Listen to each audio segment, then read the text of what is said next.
conversation. Check! Good drinks. Check!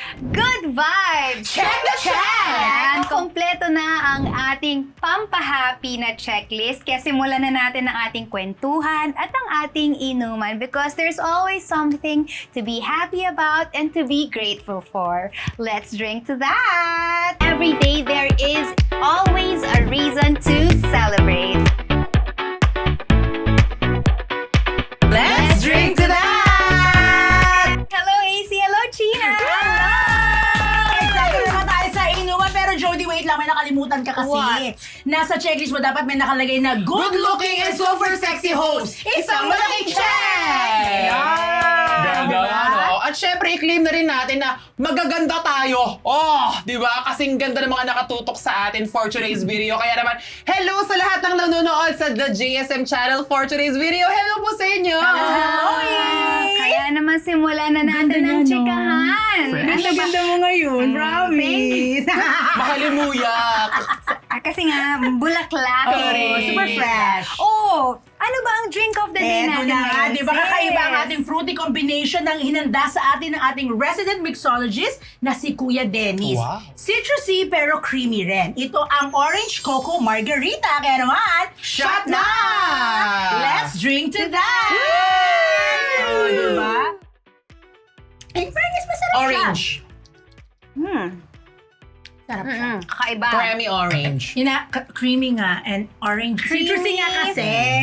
Orangey, sweet. Oo, ang power, di ba? Katulad nito, ang powerful ng ating Orange Coco Margarita. At power sa sarap din ang lasa. At power din sa benefits ng Wow. coconut milk dahil may lauric acid at electrolytes. At syempre, dahil sa orange, may vitamin C. Exactly. Oo. And speaking of powerful, alam nyo ba na isa sa powers ng orange ay nakakapagpababa ito ng depression risk by 20%.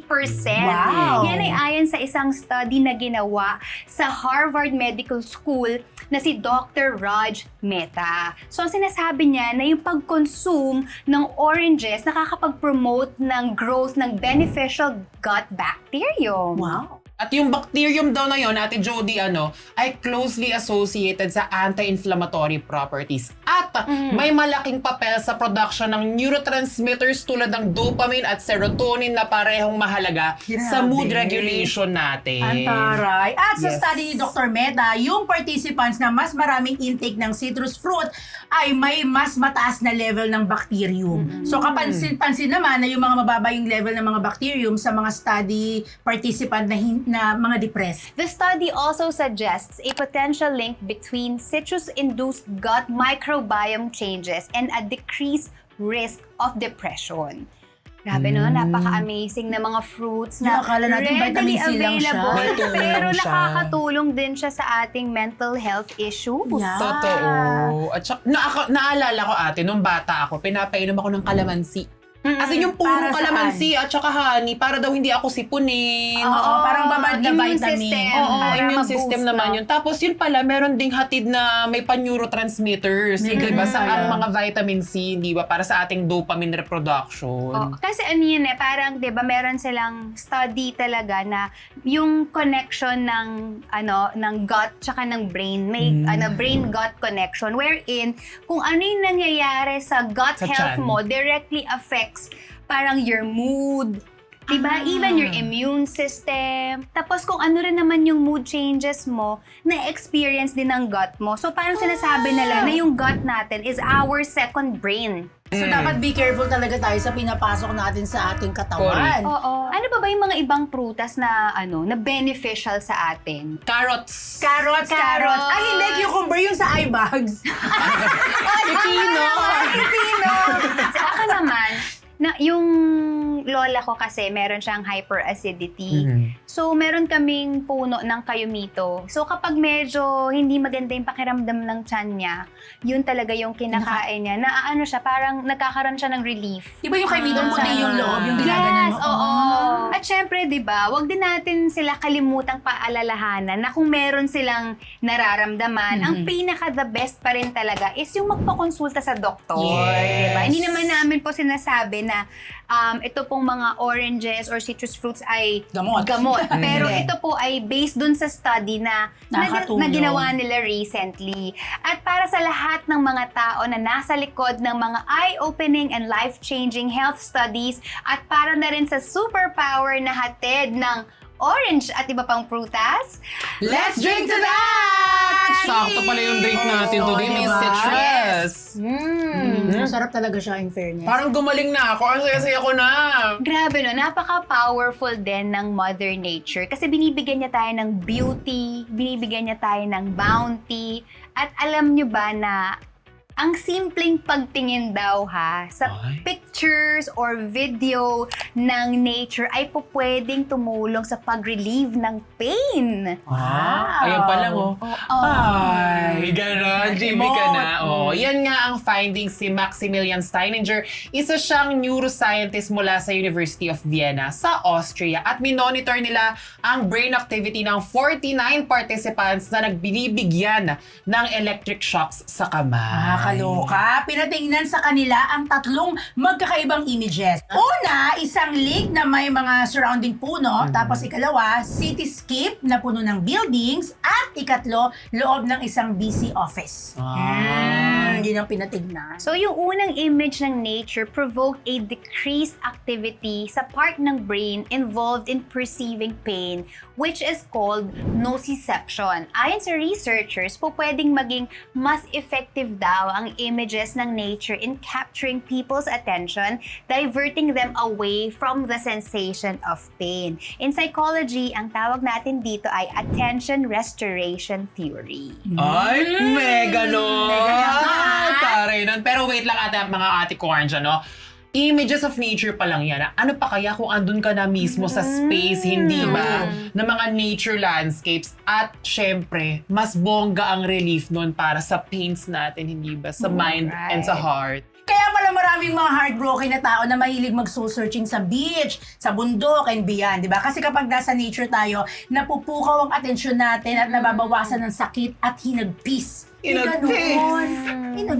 think, Diba? diba, parang pagka-surrounded tayo ng nature, parang it gives us that feeling of enchantment. Yung pagka nakita mo yung, ang ganda naman ito. Tapos parang nakakalimutan mo na lahat because you're just so focused doon sa beauty na ino-offer niya. Minsan lalo na kung nasa city ka, puro nakikita mo, buildings lang. Ganyan. Tapos Enclosed space. pagpunta mo ng isang lugar na parang, bundok, kita mo nasa taas ka, tapos ang ganda-ganda ng feeling. Iba yung, may ganun, parang bakit nandito ako? Nagre-recharge. May ganun, di ba? Yung vastness of space kung nasaan ka, dun sa nature, it makes you realize na you're just a tiny speck. Sa galaxy. Sa mundong ito, sa universe. So parang natatanggal yung attention mo sa sarili mo na you're all that. Mhm. Parang nature makes you realize na you can be inconsequential. Mhm. But yung gumawa ng nature also gave that to Yeah. you, makes you feel so loved at the same time. At dagdagan ko yung sinabi mo kanina na you are a tiny speck in this galaxy. You are an important tiny speck in this galaxy. Yes. Yun yung nafe-feel ko na parang lalo kapag kayo nanggaling ka sa enclosed space. Halimbawa, Right. sa kwarto mo, sa bedroom mo na sa Manila na walang Maliit magandang lang, view. oo. Tapos bigla kang pupunta halimbawa ng Subic. Yan sa Subic yan eh. So mahilig ka talaga po ng mga nature emote, once in a while. Oo, But I think sobra. kailangan din natin yun. Super. Yung once in a while na Parang gamot din parang siya, no? tinatanggal natin yung sarili natin sa kabisihan ng paligid natin. Kasi di ba pag nasa nature ka, ang feeling mo, disconnected ka sa Super. lahat. Mm-mm. Parang it's just you and you. Yeah, at what's in saka pwedeng front of maging you, bata nature. uli. Di ba minsan, childlike, bata ako uli. Correct. For today, parang gano'n. Oh. So, ano bang favorite places niyo pag may mga emote kayo o happy kayo na pinupuntahan niyo? Ako Subic talaga. Subic. Kasi mabilis 2 hours 30, andun ka Andun na eh. ka na. Tapos Beach halo, or mga parang hiking? Ano halo siya ng beach at saka may marami. mga mountain din. Ay, tas may mga monkeys pa May doon. monkeys pa at may mga bats. Ako naman, sa US, madalas meron kaming RV. Nagpupunta kami sa mga lake. Tapos nag-ano kami, yung fishing doon.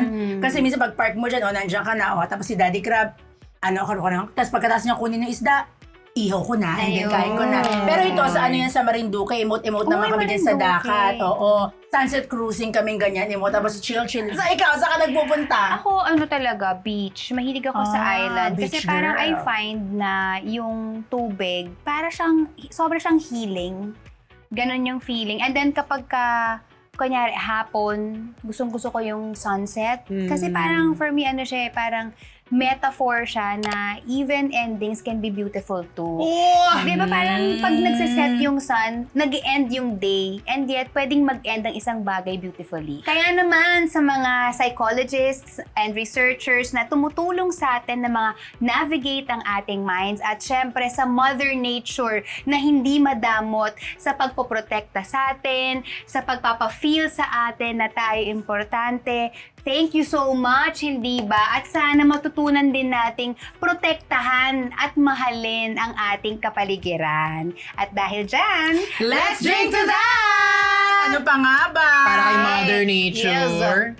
ayan, from the power of nature and fruits, punta naman tayo sa power of sari-sari stores. Ako, aminin nyo, di ba dito sa Pilipinas, bawat kanto yata talagang Meron. makakakita ka ng sari-sari store. At syempre, maliban sa pagpo-provide sa atin ng quick and accessible source ng mga vital essentials natin sa pang-araw-araw nating pamumuhay, nagiging source na rin siya ng empowerment para sa ating female entrepreneurs. Tama. At ayon sa study ng Philippine Institute for Development Studies at isang digital startup platform, malaki at malalim daw ang sense of pride na nakukuha ng sari-sari store owners sa pagkakaroon ng sarili ng negosyo. Okay? Kaya naman, meron silang sense of independence, confidence, at fulfillment Wow. na nararamdaman. Uy, deserve na deserve nila yan, ha? Dahil hindi biro ang pag-ooperate ng mga tindahan. True. Kaya naman, klaro sa sari-sari store owners ang kanilang purpose at meaning sa buhay. Kasi nga naman,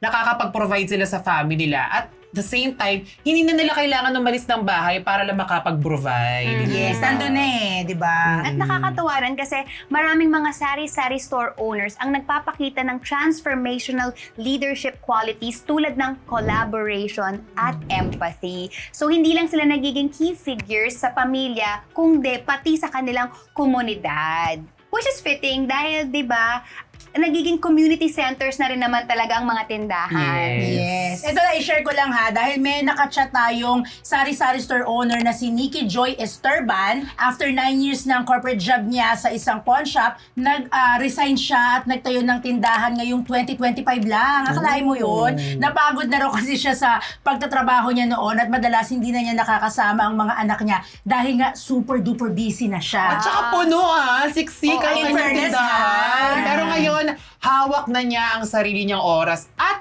mas may oras pa siya May para sa time. pamilya niya at proud siyang nakikita ang paglaki ng munti niyang negosyo. At kahit papano, malaking tulong daw ito sa pagpapaaral ng dalawang anak niya na college students ngayon, ha? Kaya naman, Wow. congratulations Ate Nikki Joy, mabuhay ka.